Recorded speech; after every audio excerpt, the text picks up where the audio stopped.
Onstage, Onstage, Jim and Tom. Onstage, Onstage, Jim and Tom.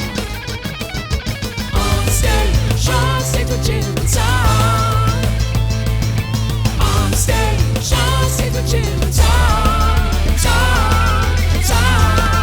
Tom and Jim. Tonight we welcome Sacramento's own Yo and the Electric to the stage of the Phoenix Theater. We sit here tonight because they played the stage in 2019 and Tom was so grabbed by their performance that he got them to join us on Onstage with Jim and Tom. So please welcome to the program, Yo and the Electric. Welcome.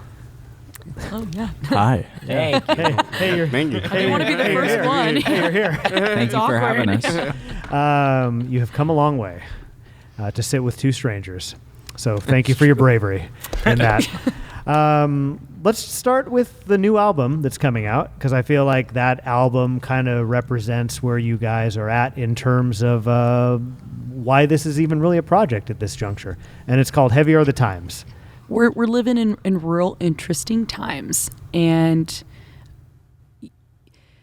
a lot of artists don't really, I feel like, use their platform to talk about issues that are plaguing everybody, because at the end of the day, what's going on in the world right now with the rise in fascism, the increase in poverty, the increase in disease, as well as climate problems, to put it lightly, you know, they're not using that platform, and we need to. It's getting to a point where if we don't raise the awareness and kind of push for people to start doing things now, it'll hit ahead, and we probably won't have much of a planet to live on. So you all feel pretty aligned in terms of worldview. Absolutely. Yeah. Absolutely. Does anybody else want to throw in? When I think about the record, I just think it's like a really a bold record, which I think like it's a really bold band.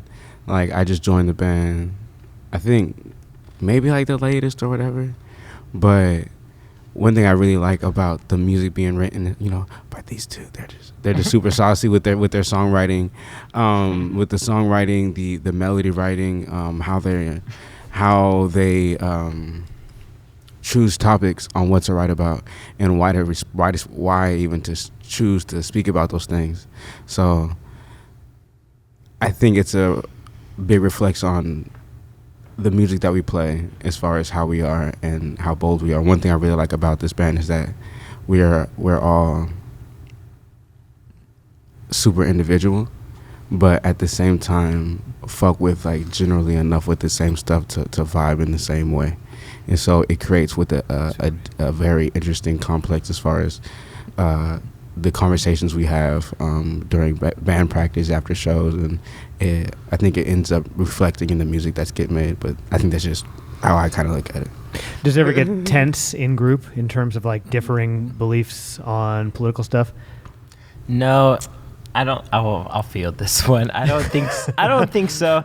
I've maybe heard like one tense conversation, and I think that It's usually that we're talking about intense subjects. Yeah, and we're usually pretty good at. I really don't feel that we have too conflicting of ideals. So, if it ever gets too intense, it just comes down to us kind of explaining ourselves better. But I feel like we're pretty. I don't want to say uniform in belief because that sounds a little bit fascistic, but we're pretty like-minded, and it really assists us when we play dates and say Hayward, and the people are a little bit less intuitive to what we have to say and a little bit less receptive, and you know, all five of us seem to be equally fanatical in the sense that we can play a bar for 3 hours to pretty lukewarm, if not hostile, response to our political material, and it really doesn't faze us. In fact, we get a kick out of it. We feed off of it, Yeah. I would say. It's fun. So you don't mind upsetting people who have a differing belief system than you, and even that's kind of fun. It needs to happen. Okay. Yeah, not necessarily. We don't mind it. we don't instigate or antagonize anybody who once the fight is started, in my personal opinion, like the one with in Hayward. Let's get some specifics. I know Yes. you're wondering. You were going to I'm lean in. wondering. Yeah. Let's hear about the Context, specific. We play in Hayward at this awesome place, and for the most part, the crowd's kind of enjoying it. And we start to get to the real political half of our set. And I'm guessing you actually like narrate a little bit. Like it's not just playing music. You're like, oh yeah, no, It's I give very I give involved. speeches. I give lengthy speeches. if you keep telling the story, but if you could, when you get to the villain of the story, if you could maybe tell us the speech you told that upset the villain. Of course, always. But we're playing in this couple that kind of off the bat, like living in Auburn, you see a lot of these kinds of people. In the Sierra I kind of foothills, knew yeah. right off the bat, like this is gonna be the couple that's gonna have a problem with it. Probably walk out, maybe say something in passing, but they're not gonna make too big of a deal about it. And this woman decides to walk up after I've given my speech, which had said basically, it's not okay to put children behind cages, and no matter what the circumstances are, and the fact that we do that and pretend like it's for their safety, but then we don't give them blankets and make them sleep in basically factory-like settings with fluorescent lights. They don't have hygiene products, and they're also oftentimes being sexually abused in those centers, as well as dying from disease in those centers because they're not being given the proper care. And I just kind of basically was going on about how that's not fair, as well as the fact Un-American. it is un-American. It's unacceptable. And unacceptable, and more importantly, like they're making money off of every head that is in there. And Private Jared Kushner has stock in those places, and I thought that people have a right to know. She walks up and she tells me in her exact words, "You need to educate yourself." And the minute she said that with the tone that she said it, I had no interest in She talking screamed to her. over the set that we were Yeah, doing. she was walked up and was talking that shit, and we talked that shit right back to her. We're not looking to pick fights with anybody. Yeah, They probably don't even remember our band name. It was so quick in passing that they were just looking to pick a fight with anybody. And it got to a point where after our set, when we had basically been the entire time like singing in their face, It was a great set. it was great. I bet it got great better set. once the conflict started. Oh no, so much That better. it did. So much better. The it really helps the energy. No, it did, because everyone else in the bar agreed with what we were saying. And so they were like, you guys, like, you need to dial it back, like, quite a bit. They got pushed out of the bar basically Yeah. with dirty looks from people Well, and conversations, too, were I would like say. mine. Mhm. Yeah. Oh, yeah. They also spilt a drink. Yeah. No. I think and they then you have to clean it up. Yeah, no, you they clean- purposely, the dude Yeah. purposely poured his beer on the table to just be a jerk. And it was like, okay, you have issue with us and that's fine. We can take, and the minute that I was like, we could take this outside, it's a non-issue to the guy, because he felt like he could threaten me and others. They backed down very quickly. So if I ever see them on the street, they can run up. It's not a problem. But he goes and he pours the drink on the ground, yells at the bartender, who's really trying to mitigate the situation without taking sides. And it just was the epitome of the kind of people that we want to hear our music. Yep. They felt uncomfortable because they should feel uncomfortable. So would you say that you 5 years ago was as politicized as you are now? As a band, You and as an individual. I grew up with really, really liberal grandparents. She was a political science major and very. She staged a lot of demonstrations before we even organized the group. So she was already very involved in that sort of thing. And in fact, when we started the group, it was kind of more just the outset rock and roll group until several months on. And then we felt like there was an increasing need for it. And we felt like the particular scene we were in and the bands that we split bills with just weren't making any mention of anything going on outside of he-she relationships, or just those typical kind of, very common stock for pop songs. But yeah, we felt like it was definitely something that needed to be kind of injected into our local scene. I don't know if it's like that in a larger part. I ask because a lot of people that come on here, it's like Trump's election was like the thing. It was like the thing that politicized them. So I wonder, like, for you, that wasn't the case. Were you all political individuals before that happened? No. No, I mean, I know. Sorry. I mean, yes. Because I don't know why I said no. I mean, like, no. I mean, as far as, like, and this is just my experience of just being, like, a black American in America, you know what I'm saying? Like, you're going to be at least conscious of what's going on. You're going to have conversations about stuff like that in your household. So, no, I wasn't fucking with the government way before Trump. That's basically say that in a little short way. Do you think before everything got so volatile, though, especially, I mean, obviously your experience is different than a lot of people's, particularly at this table, but, like, do you think you would have been in a politically minded music group like 5 years ago, 10 years ago, you know? I personally think I would be, because just based off the music that I really enjoy, which is music from like the 70s, and that was so much of a that's what you did back in those days. In music, you had music that was kind of like the soundtrack to the political movement, and so that's one thing that I look for as an artist, as me creating music. That's something that I want to do. So it just kind of goes in hand that we're in a kind of more of a fucked up times, and I think it almost like needs the soundtrack, and that's something I feel like I do in my music, and then they do in their music. So it all kind of lines up. Absolutely. It's interesting because, like, I think the reason a lot of people don't get political in their songs is they don't want to split their audience. And so what's interesting about this group is you say, bring it on. You say, if you're with us, great. And if you're not, well, we're not with you. And here's what we believe. And I just think that's a different way of looking at it than a lot of people. A lot of people are terrified to upset people. And a lot of people are terrified for their art to not be liked. Oh, yeah. And it's a really easy way to get, like, bad faith criticism of your art if people don't agree with your politics. Absolutely. No one wants to feel rejected. Absolutely. But it's like, fuck that.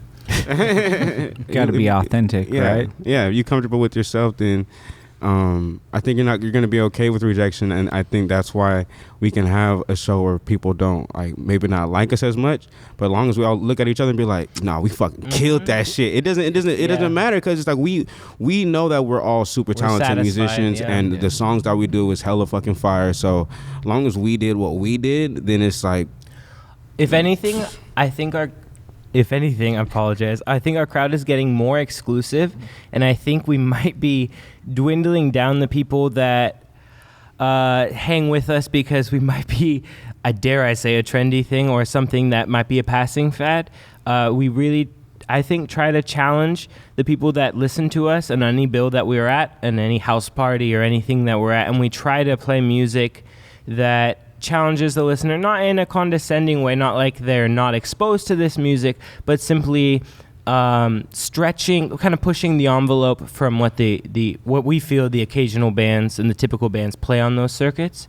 And I know that me, Julia, Ryan, I mean, pretty much all of us have experience in the kind of classical and orchestral world as well. And there's a lot that can be kind of adopted over into the electric rock and roll ensemble, and people have been doing that for 50 years at least. And I mean, we still feel like there is stuff to offer to the typical pedestrian. I don't want to say pedestrian in a pejorative sense, but the people that show up to a random house party on a Friday night in Sacramento, you know what I mean? They might not be particularly familiar with chorales or anything of those traditions, and we try to and define that. A chorale being harmonic parts assigned to each member, and kind of weaving in and having those harmonic counterpoints and all those things. We try to, and not just chorales, but Latin music. We try to adopt a lot of different things that we feel are core, kind of strong ingredients of the music that we like, you know? It's as if we were a food truck. We like to feel that we serve these people every night kind of as organically as possible. And so I like. But sonically, you guys you got a lot of hook going. You're very accessible. So while you're doing this, without you doing pre-speeches and whatnot, would your audience know that you guys are even being political? Yes, I would say that songs like Russian Collision are very obvious. Let's talk about that song. Yeah. So you know what? The perfect person to talk about this is actually Skylar. So Russian Collision is a piece that we started playing probably halfway through 2018, and the lyrics might be interpreted to reference a certain specific president, maybe the 45th, but in larger part, I think that the lyrics are meant to draw the fact that our government in the past few administrations has drawn closer to the Saudis and the Russian government, the Putin kind of administration of the government. And I will only speak for myself. Those governments have some shady human rights records, especially the Saudis. The Russians are not particularly friendly to their homosexual population right now, and I mean, obviously the U.S. has problems, but I think the overarching statement of the song that I think I would like to leave people with is that as Americans, we should be trying to do business with countries that maybe fare better in human rights than we do, and we should always try to be kind of gravitating upwards. And so I think the song maybe posits the light question that, are we doing business with people that we wouldn't abide by their daily behavior, and election fraud. Yeah. And election fraud. And because I mean, obviously whenever you bring up Putin and the 2016 and certainly the 45th president, there's the song's called Russian Collision as a play on words from Russian collusion, and there's sentiments there, but I find when we play in Sacramento, which is not an easily split liberal city, you know what I mean? The most, I don't want to say populist sentiment, but the sentiment that easily can go over among a mixed left and right crowd is simply the human rights records of the people we work with, you know what I mean? And I don't like to get bogged down in the collusion if there. I personally believe that there was a bunch of evidence of collusion, and there was certainly coordination with the campaign if you look at Manafort and stuff. Personally, I believe that, but it might sound like a cop-out. I think to get our message out and to reach people that we normally wouldn't, it's just an easier talking point to talk about Saudi Arabia and Russia. So that's kind of what we preamble the piece with. Recently we've done that, especially since being honest about the impeachment trial. It's probably not going to do much because the people who are running it are going to turn a blind eye, which is so ironic because Bill Clinton, who I don't support in any way, shape, or form, was impeached for lying about a sexual misconduct event, but Trump also lied about a sexual misconduct event during this whole fiasco. And there's a lot of evidence that he did, in fact, collude with the Russians to cheat the 2016 election, which as a person, for me, where we differ on that song is I, as an American, take it very seriously that he cheated the election. Because you're now taking away, we already have a lot of issues in a lot of states with gerrymandering and not providing voter rights to certain demographics of people on purpose. So it's, to add that, and then on top of that, just blatantly throwing out votes to put somebody in office who is not, in my opinion, qualified or even well-educated enough to run for political office or even hold a political position in any way, shape, or form is disgusting to me.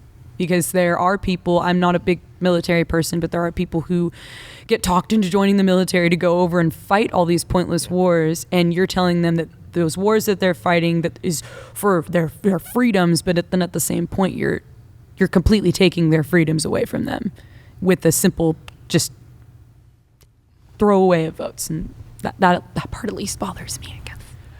I think what's interesting about this collective, and I could be wrong on this, but it seems like you're semi-optimistic despite a lot of, well, I mean, you're critical, but you're still like pushing forward and trying to get a message out. And it doesn't seem like and I could be wrong because I haven't read all your lyrics, but it seems like your message isn't like, we're totally fucked, there's no hope. And to me, that's more optimism than pessimism. Yeah. Because like you said, you introduced this thing with like, you know, we have work to do. If we don't do the work, we're not going to have much of a planet left. I mean, obviously you're referring to climate change. I mean, do you disagree with that statement? Would you say that you're not optimistic?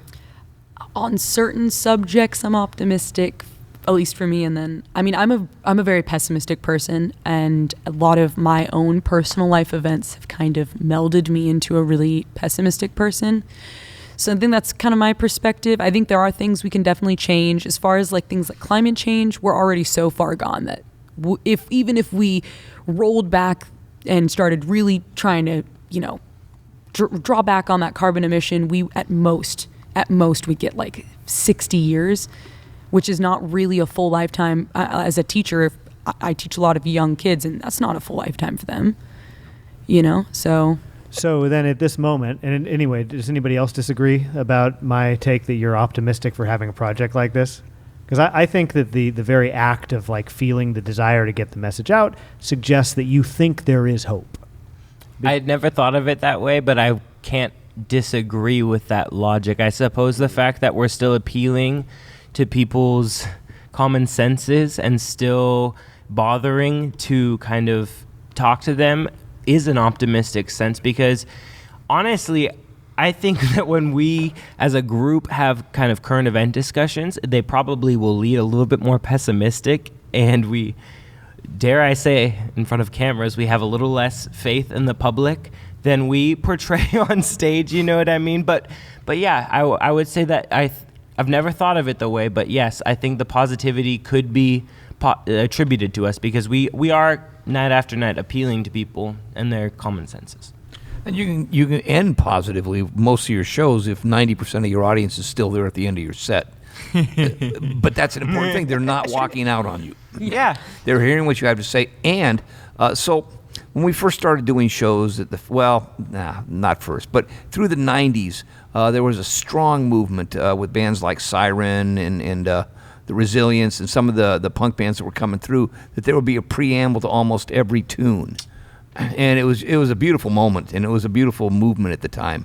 And that was 30 years ago, I guess now. Getting close. 25 years ago or so, and it's time for a resurgence. They were so serious about about the movement that they were involved in, and it was a beginning. But you guys are like a breath of that air coming back, and people are not walking out on you. And that's a start. But you are in California. Yeah, exactly. A liberal You are bubble. in California. Yes. I want to skip ahead. We're going to do this later, but you wrote a song. I think you wrote the lyrics for the song War Ready. Mm-hmm. Yeah. And I feel like that in that song kind of captures your perspective a little bit on this topic, right? Yeah. Can you tell us about that song a little bit? Yeah. So how the song came about, Skylar asked me, he was just like, yo, just go... I can't even remember what he even told me to even get me in that mode, but he would just like write like just a political song and just like in my mind just write like your grievances and write everything. It's just like what you think is just fucked up with the U.S. and like the world and all that stuff like that. And usually like I feel like I sprinkle that a little bit in my songs, but that was the first song I was like, okay, let me just go in, and I had hella pages. Like I brought it to him. I was like, I think I wrote too much, and he was like, nah, let's try the song first, and then let's see if you wrote too much, and it just worked out perfectly. But as far as all of the words, I mean like just even the beginning, living in America, clock ticking time. I'm about to lose my mind. Crime raises and they want to blame black faces. Middle finger raised to the racist. Fuck you if you hate women. I'm just covering all my bases. Like, it's just like I'm not fucking with you. I'm not fucking with you. And I at least me personally, I feel like I kind of see. Like a lot of this shit is just bullshit, and a lot of this shit is fucked up because it's set up to be fucked up. and they're gonna distract us as long as we want to be distracted, and it's just like I said, hell is just fucked up. And so I just wanted to like just kind of go in on that and talk about how the effects of how things are fucked up and things how continue to be fucked up, and kind of what you said. It's like if we don't change this shit, it's not gonna be any better. So it's if we stay with this currently, I at the end of the song it's just like I don't know how to cope. It's sad we got to cope with transgressions.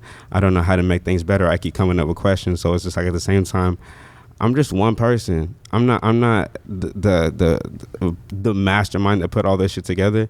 I just kind of see all this shit, at least in my opinion, like, oh, this is fucked up. This is fucked up. This is fucked up. So maybe we could get together as a group conscious and figure something out. But if we don't, then we're just gonna keep fucking shit up, I guess. Yeah, and you're just one person, but you're living the effects of a lot of the stuff you're observing. Yeah. Yeah. And I mean, you play this song tonight, right? Yeah. Yeah. So people can see. I mean, you list and you say a lot in that song. Yeah. It's a lot to cover. And it's a lot to cover. So okay, that's not a terribly optimistic song because not a terribly optimistic situation, obviously. Maybe but this optimistic enough to put it out. I never thought about it like the way you said it as well. Like I definitely like second on what Skylar said, but I think it definitely is optimistic because it's bringing awareness.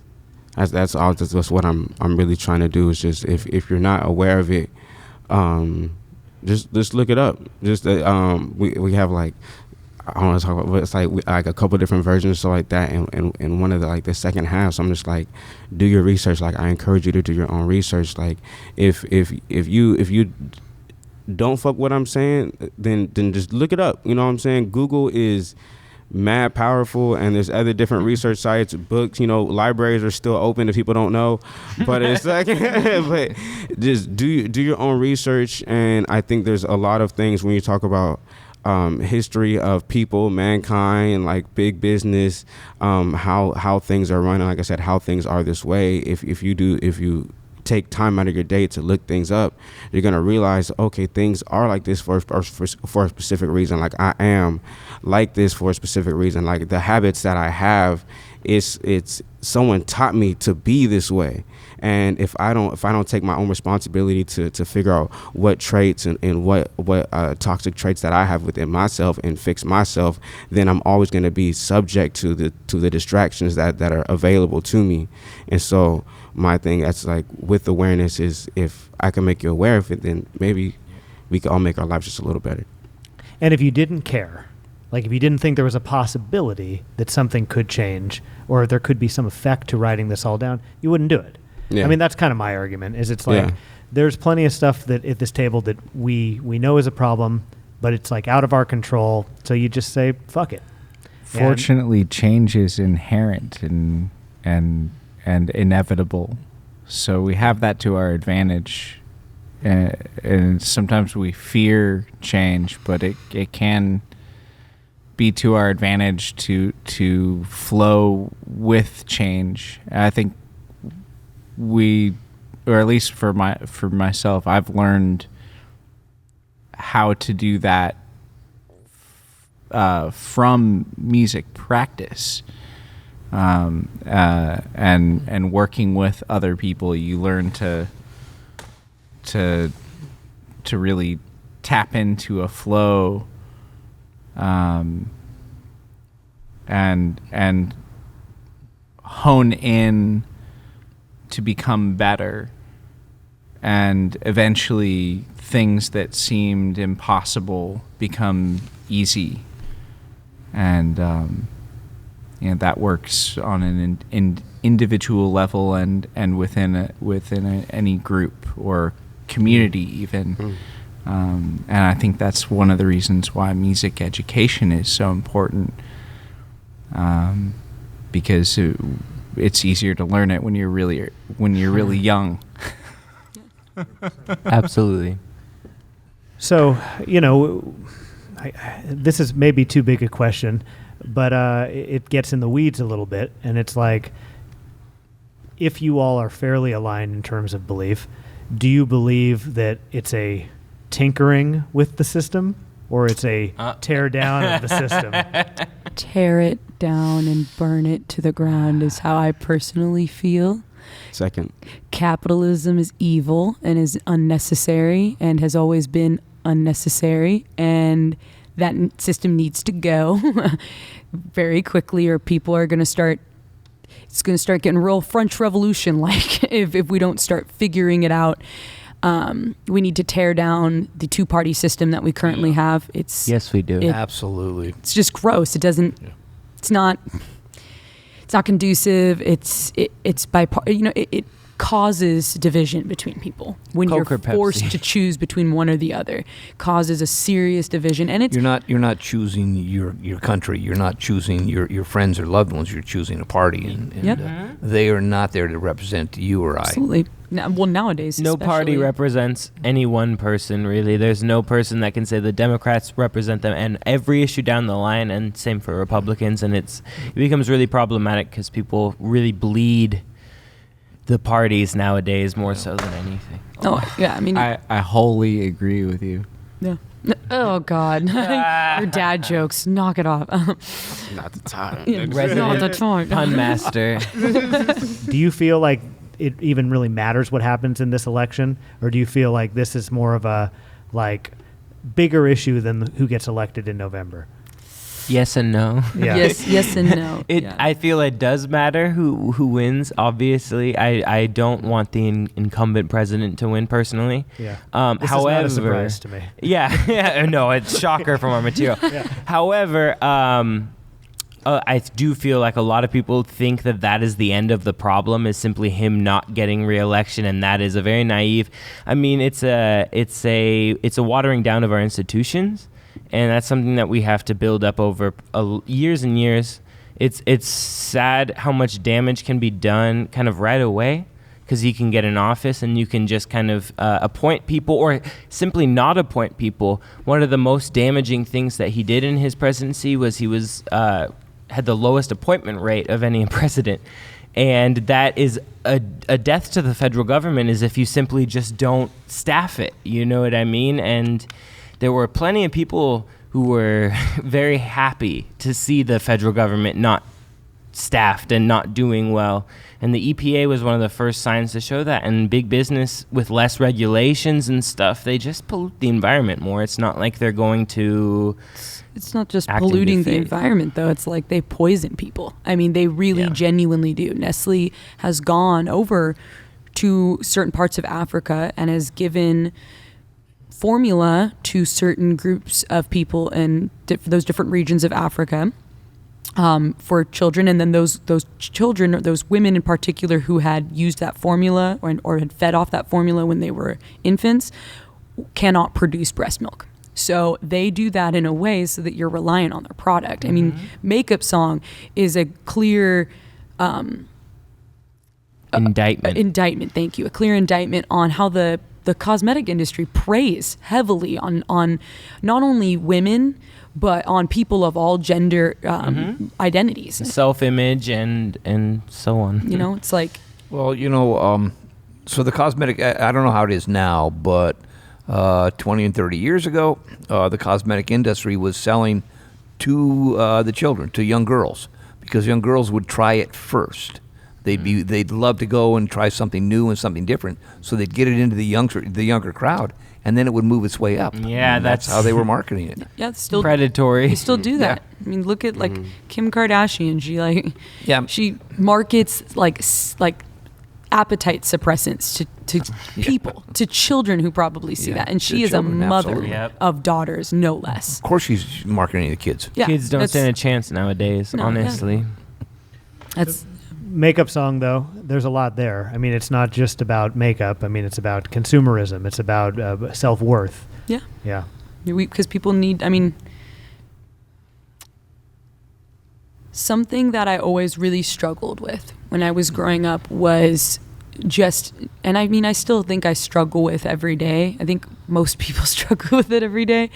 Is, I hated everything about myself. I hated every little aspect not only emotionally but physically about myself. And I had a very serious eating disorder at a certain point. And a lot of that was because I would see these absolutely gorgeous, or what was conventionally considered gorgeous, women on TV, and growing up in a certain environment that, you know, that made me want to look that way. And it really made me upset that I couldn't be conventionally like the attractiveness that they're at. So I mean, yeah, I mean, it's more than just like consumerism. It's about like liking yourself, because you need to like yourself. No one else is gonna like you more than you like yourself. Those are just how it is. We play it a lot at house parties, and there's kind of a phenomenon when we'll show up to house parties sometimes and we'll be kind of treated very dismissively maybe, or kind of strangely, you know what I mean? And it's kind of a rallying cry for, I think, the 5 of us, because sometimes I think we all feel a little bit odd at those kind of trendy, hip places. And the song itself kind of glorifies maybe not fitting in, because I think the tagline being, you know, I just want to be comfortable in my own skin, I just want to be able to fit right in, it kind of it makes it more noble, the strive to just simply be comfortable in your own skin, you know. That's and I'm distrusting of people who seem too comfortable in their own skin in the first place, which I'm sure says a lot about me. But you know, I think that people who are a little bit self-conscious and who are a little bit nervous all the time, I tend to trust those people more, and I tend to relate to those people more, just as a similar self-conscious person, as a kindred spirit. And I think that song is kind of a rallying beacon. That's how I kind of envision it. You know, I like to think that sometimes we do, at those house parties, catch the person in the corner of the room or something. You know, we kind of tend to, I like to think, pull in those kind of people with that material. And it's kind of a fuck you to the music industry in a lot of ways as well, because they really love to put in particular, not just females, but particularly, they love to market real good looking ladies, and that is what they market, and that to me is toxic, is just all hell. Like Janis Joplin, for instance, I think Janis Joplin's a very beautiful woman, but some people would disagree. And regardless of how she looked, she was incredibly important for female rock musicians. And without her, there wouldn't be any female rock musicians really doing the guttural kind of things she was doing. I mean, there wouldn't be a Joan Jett, there wouldn't be a Lita Ford, there wouldn't be some of the most important figures in female rock. And as a woman already, we're underrepresented in the music industry. I have to work probably 10 times harder than you do, or you do, because they automatically are assuming, well, you're a woman, so you don't really know what you're doing, and oh, you're probably the singer. I mean, I've had so many times people come up to me when I'm kind of putting stuff away, be like, oh, which one is your boyfriend in the band? And it's like, no, actually, I'm in this group, and I write half the material. It's those kinds of things. I've had people tell me that if I lost more weight, I'd be more marketable. And to me, disgusting. Like, how dare you come up to me after I perform to tell me I should lose 10 pounds? You can go fuck yourself, is really what you can do. And that's, like, aside from it, it's kind of pointing out consumerism, you know, also giving a beacon to people who really need to feel like that there's other people like them out there. It also, you know, like I said, is just a big, like, I see you. You know what I mean? You're not going to tear me down. Music industry. So it seems like the most pressing underlying thing and this is what you said, but I take that the table feels similarly. Capitalism is something you think is underpinning a lot of the problems. Is that your major issue? I mean, what is your like the major? You're an anti-war group. I mean, is climate change your major? Are they all your major issues? Is there any prioritization in terms of? They're all kind of, I mean, it's definitely it's subject to each person. Like, I'm sure with Najee, I'm sure, like, it's completely different for you than it is for me. And Skylar, I'm sure it's different for you than it is for Najee and Ryan and me, and same with Eddie. And it's kind of one of those things where, like, they're all really important because they all really coincide with the issues that we're all facing. Whereas capitalism, for example, is, we're all, no matter what your race is or gender or religion, if you are living in the 99%, you are being taken advantage of by capitalism. You are absolutely living in severe poverty. No matter how good you think you have it, just because you've bought yourself a couple things that are nice and you have an iPhone doesn't really mean you're living to good living standards like we should be, healthy living standards. You're just being programmed into thinking that you're living well. Zappa actually, in his song "I Am Slime," speaks a lot about that.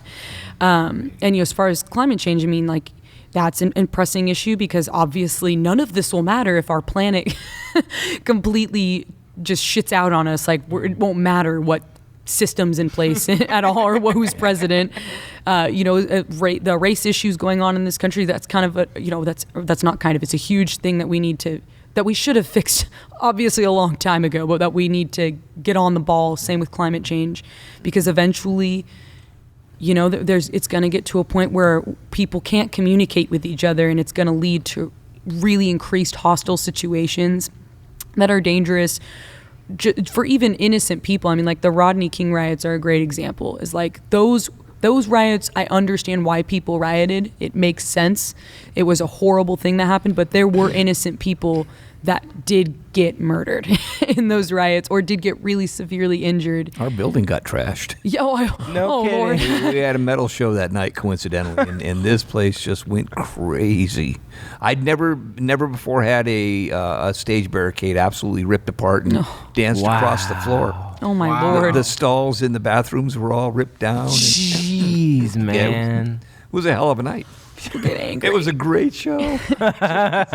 And gender issues, as a woman, if y'all men don't start bucking up, I'm gonna tell you, we're gonna start getting real mad. It's getting to a point where, all these issues that plague us are coming to a pretty good boil. We're not at a rolling boil yet, but we're getting there. So, they're all important. I think that's the main point. Well, it's interesting you bring up the Rodney King riots, and you just think about the demonstrations throughout the world about various things. It does seem like we are a very obedient people, and I wonder, as politically active folks, what you feel about that, because you have obviously been very frustrated by what's been going on, and yet you would think the amount of anger that you feel about the various shit that you see, that there would be millions of people in the streets at different junctures. And so it's interesting living in a country that is, actively more divided than any of, I don't know if you feel in your entire lifetime, but definitely your all lifetimes. It's just interesting that it's not, people aren't reacting more. There's a lot of posts. there's a lot of, that a lot of people suffices. talking. That kind of, I think, is some people's way of acting, and that kind of, some people call it a day after posting. And Julie and I actually canvassed for various social programs. She did the Nature Conservancy and the Southern Poverty Law Center for a while. SPOC. And I did the ACLU and Doctors Without Borders. And we did it right in 2017, kind of after the administration changed, and it was really fascinating. And we saw a lot. And one thing I noticed is, especially in this bubble of California, you have a lot of people. Liberalism is kind of trendy, I think, in this state, at least in the more metropolitan urban areas. And the actual problem with that is sometimes you have people who say they're down for that, and then they make no efforts to safeguard it, or aren't even really concerned if that is actually a reality. We met so many people who were like, yeah, man, I'm down for diversity. I'm down for equal opportunity. And then when you would immediately address them with how those things were being threatened, they weren't trying to hear that. And they were just like, oh, man, well, that's a bummer. I got to go. So sad. And you really it's a bummer. And it's you contrast that with how it must be to be conservative in this state, where I know a few conservatives who will say the most ignorant things in the world, and they know that they will be vilified for it, but they're all too ready to say it. And I sometimes wish, and for to not to beat a dead horse, but I wish that we would see that in our own party. And I wish that people would be like, I don't care that it's perhaps unpopular in certain circles, but, you know, equal opportunity, diversity, you know, all those things should be equally, you know, it's a bummer that we have so many people in this state particularly that are down for it until they're actually threatened with it. And then you find that these people aren't attached to those concepts at all. I mean, I think that's the majority. I think it's Exactly. trendy. It's It's a trendy to bummer. say it's trendy to say that you support LGBT And that people. you It's love trendy to say everybody, that you yeah. want to help the homeless. It's trendy to say that like you understand the experience of a person of color living in this country, and you're sympathetic to that and you want to help. It's a lot easier to keep things the same, to be conservative, than it is to like affect like radical social change. And they've kind of, you know, if you say that you're on the left, we whatever Yeah. have more of an uphill battle than people who are just, you know, trying to just Protect the status quo and keep their stuff. Yeah, absolutely. and that's the challenge. Yeah. And so, you know, you all represent an interesting moment. You know, you're younger than a lot of people. Well, what I mean is you're not alone. You are all people who are upset about what's happened, status quo. And hopefully, you know, in the near future, at least in your earlier lifetimes, you're going to get to witness a change. It may not be in 2016. But you know, I think I 100% Or 2020. I mean. Either I knew what you meant. Yeah. I knew what you meant. But I think the big thing is like, I do agree with that, and it's like as a pessimistic person, I am hopeful that things will get better. I really am. I do think that there are, because I have seen some really amazing people do amazing things. I've been I've had the joy of working with really amazing, wonderful families who are, most of them are Indian, and they are just seriously some of the most like amazing people in the world, and their children are so compassionate. I mean, way more compassionate than kids when I was growing up were ever. But they still deal, don't get me wrong, especially being in certain areas that they're in, they deal with Roseville. deal with racism. Do you mind if you explain a little bit how you've encountered these folks that you're talking about? Mm-hmm. Yeah. So I started probably teaching piano in college, and you know, after I got out of college, I started working at a really awesome music studio, which I will not name because you know my job. And I met a lot of these families through the studio and teaching their children. And like, you know, they kind of all like, if you get one family that really likes you, they'll recommend you to pretty much everybody. So I'm really fortunate that I teach a lot of students who are all family friends with each other. But, you know, as compassionate, as understanding as they are, they deal with really severe, like the children deal with really severe racism that isn't addressed. I've had several young girls to ask me, you know, questions about why they're so dark, and they do it in a very negative way, and they'll say things like, "Oh, I wish I wasn't so dark. I wish my skin color wasn't so dark." And these are 5-6-year-old little kids that are saying this. And the fact that they're getting that from school means that other kids are getting that from their parents, who are still perpetuating that idea. So it's like, I am hopeful. I think there's a lot of amazing people like those students who are more compassionate, but there are some in the young generation and of course in the older generation that are still going to try to really push those ideas of not only, you know, racism, but sexism, anti-LGBTQ plus, you know, anything anti questioning the status quo, essentially. Let's talk about the song "Vacuum." Yeah, so who wants to take that one? This guy? I mean, anybody that wants to. But I mean, this is a song that I think has touches on a lot of the stuff we've talked about today, and it's on the new album that's coming out. Mm-hmm. Yes. And you also played tonight. Yes. So it's a threefer, really. It really makes sense that we talk about this Yeah, song. of course. Yeah. I think it has to do with class disparity and the haves and the have-nots.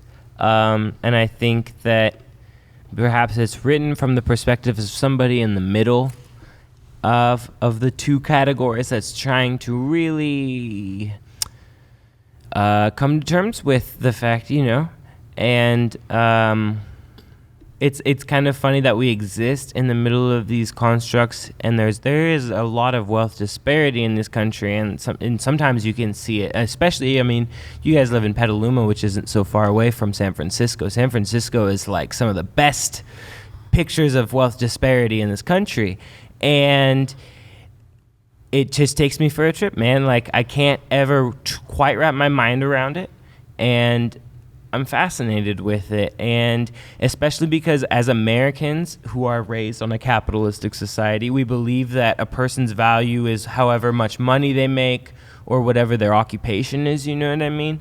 And when we have people who live in tents on the side of the street, or as there's a line in the song, you know, your neighbor's eating cat food, it perhaps comments on the fact that we value these people less, you know. If you can't afford to eat good food, then perhaps you're a lesser person in society, you know what I mean? And they won't even look at him. I've seen so many rich people, not only in San Francisco, but in Sacramento, that will walk past a homeless person while they're wearing their diamonds and their rubies, and they're holding their Michael Kors bag, and they're sitting North there Face. with all their, the best is when they're like yoga pant, shopping at Whole Food motherfuckers that walk past Nordstrom motherfuckers that will walk Neiman Marcus. Yes. That'll walk past these homeless people and not even look at them, not even acknowledge them. And at a certain point, like, that is dehumanizing. If they're asking you for money and that's making you uncomfortable, all you have to do is acknowledge that they're there and say, I'm sorry, I don't have any money. If you really don't want to give them money, which is like, if you're walking around shopping at Whole Foods, enjoying your sweet time in Midtown or in San Francisco, you probably got a couple bucks you could spare to somebody. But everyone's different. People sometimes don't like to give out money, and I understand that. But regardless, like, you can acknowledge that they're there. It's disgusting to just sit there and completely just walk past them and treat them like they're dirt on the ground. Like, really? That's a human being. Yeah, we don't exist in a vacuum, and that's kind of what the title is about. You know what I mean? Would you like to buy a vacuum is both saying, like, we don't exist in a vacuum, but also that we monetize and commoditize. Commoditize? I don't know. Commodify. All right, thank you. Commodify. Okay. But yeah. We put a price on everything. We put a value on everything, and yet when we don't exist in this neutral kind of, because when you think about capitalism in the marketplace, it is kind of like a vacuum. It is kind of something that is very kind of sterile. You know what I mean? Dollars and cents. It sucks. It sucks, man.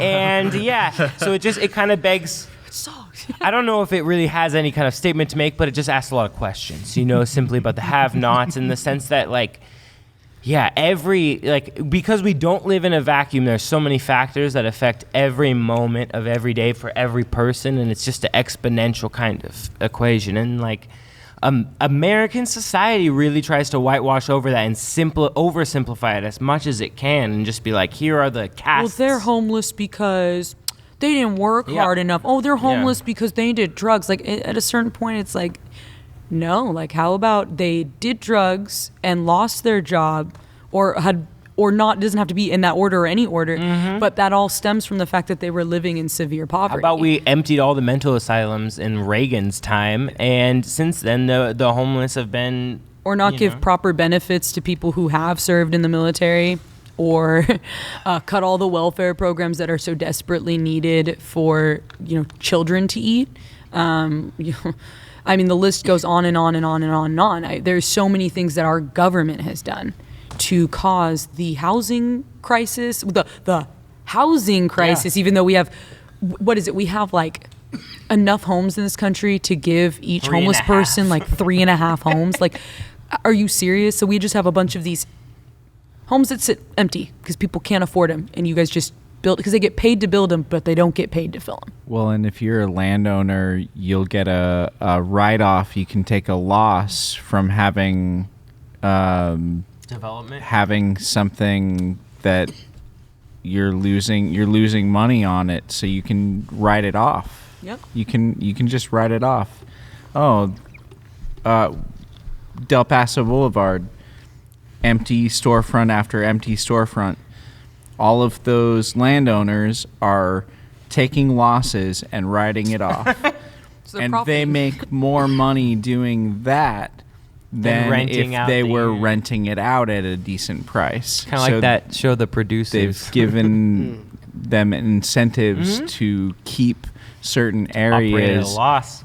in poverty and vacant, and yeah, it's a big problem. $2 to $3 grand for a studio in SF. Get real. Like, you gotta be fucking kidding me.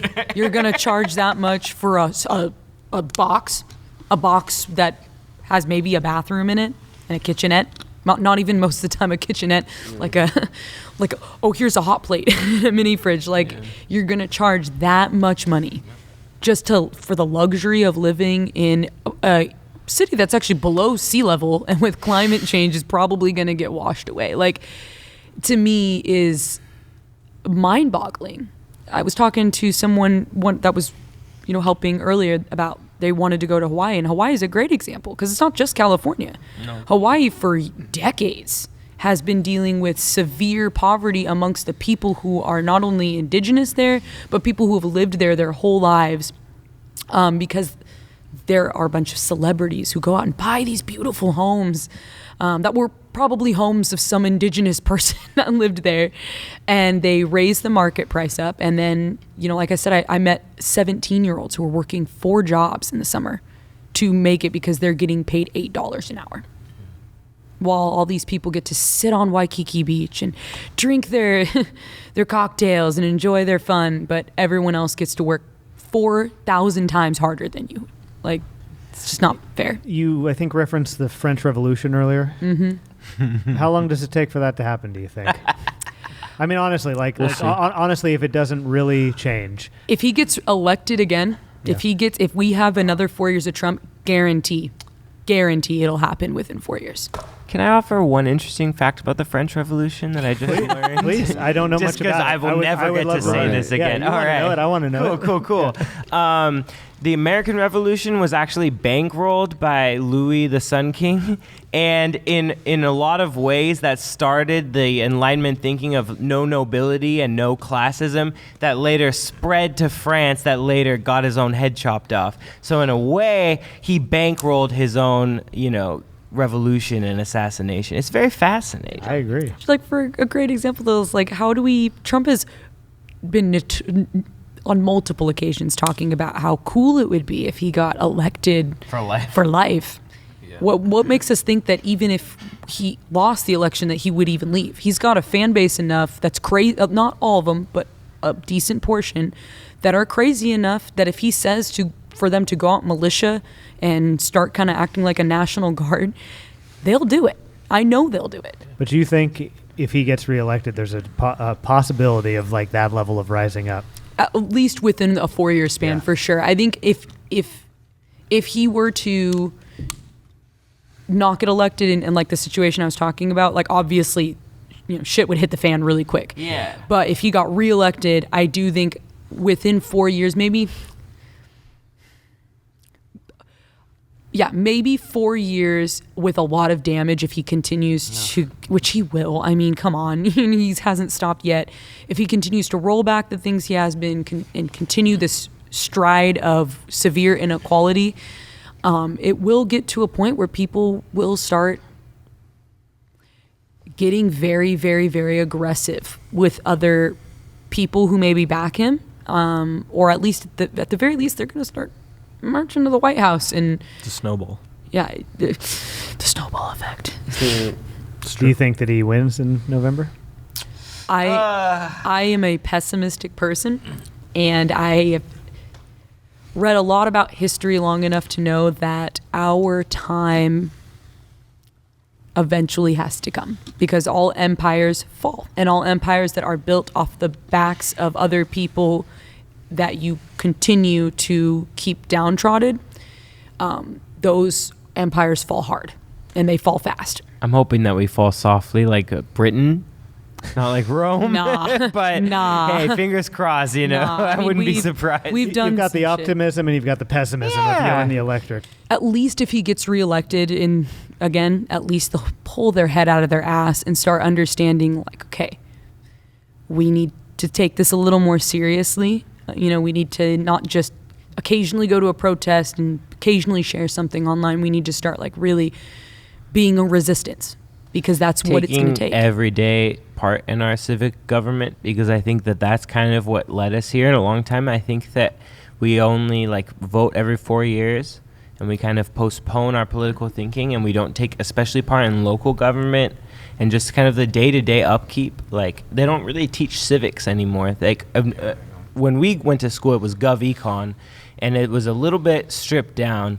And I think that just like then they cram it into half a semester. it's so much maintenance. You really got to like pay attention to your government and participate. People are so dumb nowadays that when you immediately say you don't want capitalism, they immediately say, oh, you want communism? And when you're saying, no, I actually want socialism, they compare socialism to communism, which is, they're absolutely not the same thing. They are in completely two separate facets of a functioning country. Socialism is a capitalistic, or sorry, not a capitalistic system. It is a economic system. Communism is a full-on, like, governmental system of how you're running things. They're not the same. You can have democracy and socialism with capitalistic tendencies work completely fine for everybody. You can have social programs in a capitalistic society, and they We already do. Yeah, they're just they're gutted. maybe horribly mismanaged and gutted, and Yeah, some are, some aren't. I mean, the police department is a capitalistic system. I mean, Yeah. a socialist system. Not a great That's- example at this table. Well, no, I know it's not, but we Fire pay department. for it. Say fire department. We got no, I fire mean police well, you department. can- I would like to talk about that. Yeah, Well, yeah, but I mean, as far as it goes, it's a socialistic. It's a part of it's a We all little put piece of in, socialism. yeah. Yeah, we all put They in. serve the people. You know, they they're serve the supposed to. people. The fire department, absolutely. yes. Just a lot of baggage. Our road with the crews police. and all Yeah, that stuff. Fire, course, yeah. We like the fire department. Fire department's a little bit more clear cut. exactly. Yeah. Nowadays, our socialist systems are collapsing. I'd say the road departments, absolutely. Our school systems, they're all socialist systems, but they're not doing well anymore. They're being neglected, and the funding is being pulled from them. And the people that are running them are just doing a terrible job of it. Betsy Betsy DeVos. Dumbass. Yeah, Betsy well, there you go. DeVos. But even before Betsy DeVos. Yes, look, yes. in this town, in the town of Petaluma, a friend of mine who was a math teacher at one of the junior high in Petaluma, in town, has 30 students in every class. Well, that's absolutely ridiculous. My mom's a middle school teacher, and the class sizes have been going up. Yeah. For a long time. So this is a socialist system that we're letting fall by the wayside and just watching it crumble, and we're not taking care of that part of it. So people get to complain, well, great, so the government can't handle social. I mean, look what they're doing to our schools. Look what they do to our roads. Well, yes, that's correct, and we're watching it as We're letting it citizens. happen. We're letting it happen. You're complaining about it. You're letting them doing put it in the nothing about it. military. You're letting them Yeah. put it into the Yeah. needless wars in the Middle Absolutely. East for oil. Well, you've just all You know. been. Everyone has been convinced that you don't deserve it. Yeah. You've been convinced that you don't deserve the health care. You've been convinced true. that you don't deserve like good infrastructure. Yeah. We can't afford it. You shouldn't even want it. Unless you can afford it privately, then Exactly. you don't deserve it. And so, Yeah. it seems like what this table would like is for that to change, Absolutely. for people to feel like, yeah, we do actually deserve a better life. Oh yeah. You know? We have the tools. We're not living in the fucking 1580s, dude. Like, we are living in the modern era. We can literally talk to someone over a phone and like full on see each other. And here we are, and people are like dying with crazy medical expenses. You know, most people's medical bills are paid from Kickstarter. Yeah. I mean, come on. How is that fair? Yeah, it's not fair. So obviously, maybe I was wrong to say it's an optimistic group, but but I think we're in it's an interesting year to be having this conversation because Yeah. there will undoubtedly be some major things that happen between now and a year Half from of now. us will be wrong by the end of the Well, year. and that's what's fun. That remains to be seen. We may indeed elect Bernie Sanders. We may indeed elect Joe Biden. We might re-elect Trump. But how much will it change? All my life, we've been talking about the change. We've been bringing in. I've marched for causes several times in my life. None of them have ever grown fruit. And we just went through 8 years of Obama, and that was going to change things. And it really just left us in now. It was such it was such an affront to people that apparently they were able to take that and turn it completely around. So, yeah, you're looking at a jaded individual here. I'm an anarchist, so I have issues with For the that. whole system.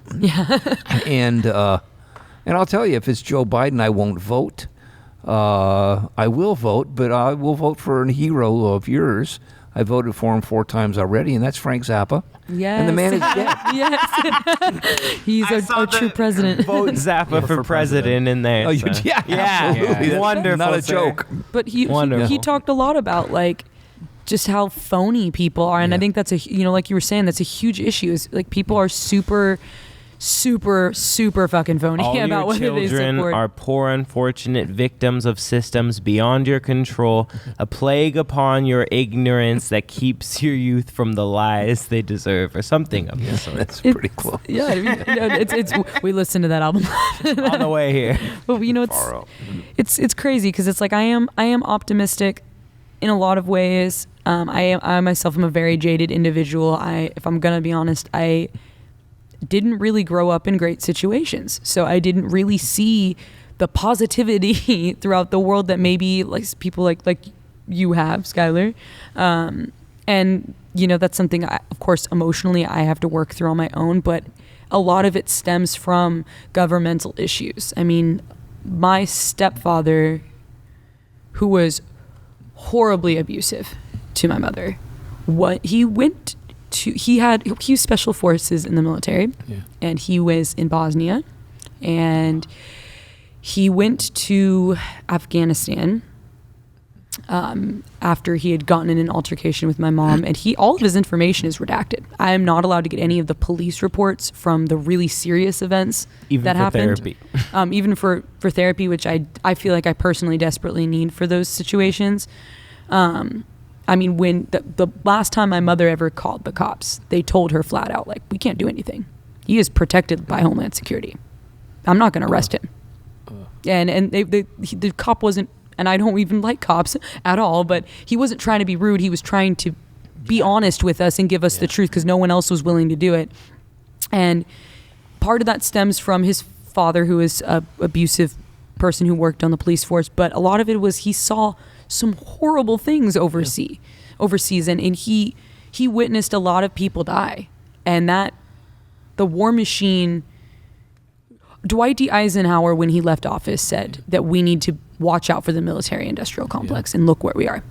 We're just funneling every children. warship constitutes a theft, and he equivocated the price of atomic bombs to how many hospitals could be built in cities, how many schools and power plants. On certain special days, there were more families killed from domestic violence incidences from their loved ones and veterans coming back home from that's the Middle East. That's still happening. Oh yeah, And so killed totally. in active duty in the Middle East. Yeah, I mean, that Like, just happened twice, I think, that made the news last week in this country. Oh wow. wild, no kidding. I I, did- don't know, I'm surprised, yeah. Well, I mean, here's the thing. Yes, it's all connected, and it goes back way longer than any of us have been alive, back to the founding of the country. Yeah. And it even goes, in terms of humanity's failings, longer than that. Oh yeah. But you're not alone. And there are a lot of people like you who maybe when Obama got elected, everybody was really happy and excited. But now people are not happy and excited. They're mad. And they are more educated. And you're not alone. And so Thank it'll be you. interesting. I'm just saying that, like, this is a different moment, I feel like. And you may be right. We may be doomed to have no change. There has been positive aspects. I'm willing to think it's Society has possible. progressed, but the really institutional stuff, a lot of it hasn't. So it'll Yeah. be interesting to see what happens. It'll be interesting what happens in the next year. It'll be interesting to see what happens in the next 5 years. We could talk all night about everything, but I mean, number one, I appreciate the vulnerability and some of the things that you've shared. There's been some personal things you guys have shared, so thank you for that. And number two, just thanks for bringing your music, driving so far, and describing why it is that you make this stuff. This is why we do this show. So people like you can come on here and be like, hey, we make this stuff for a reason. Here's what we feel, and we'd like to share it with you. So thank you so much for bringing that tonight. Thank you. We really, You're really, welcome. really Thank you for appreciate having it. us. Well, thank you guys for joining us tonight. And now, in just a moment, the music of Yo and the Electric. Yo and the Electric. They're going to play a set of music. Thanks again, everybody. Thank you. Thank you.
in a country where I'm about to lose my mind. Clock ticking, time and crime raises, and they wanna blame black faces. What's the basis? Middle finger raised to the races. Fuck you if you hate women, I'm just covering all of my bases. Welcome to the US. Nah, I won't call this shit America. When Erica on the evening news kidnapping at 10, but when black women go missing, it won't make the headlines. Black men doing petty crimes end up in prison. This is system implementation, a control of the population. Look at the times that we're facing, yet I feel blessed to be here. What an ironic statement when it's blatant. Crosshairs end up on black leaders. My nana on speaker telling me to pick a role in the revolution. When the world fucked up, food poison, effort with pollution. Water ain't cool, I just painted for uranium like Senator Kerr. Errors occur when text running tests and CEOs rest in bed with those who make the policy, so everything's cool. Yeah, everything is fine. They still don't know what all this tech does to our brain. We the generation going through experimentation.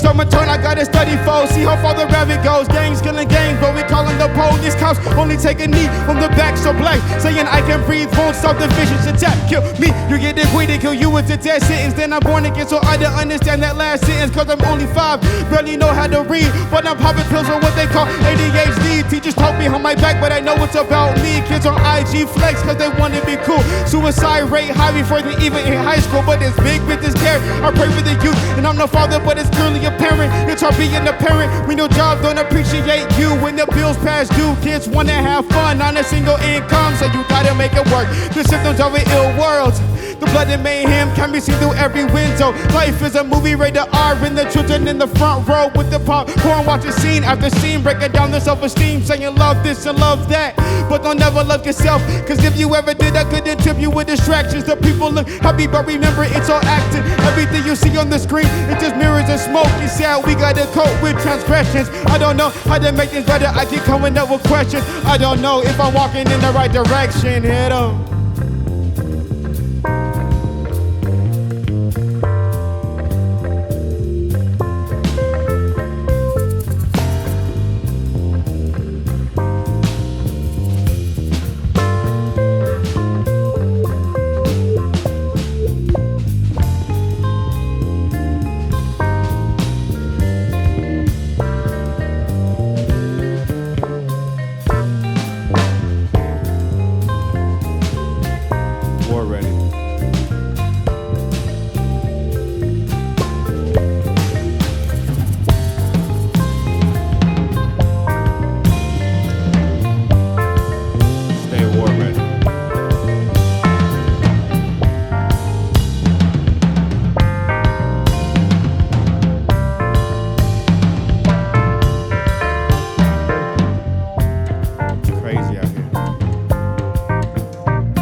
Struggle down your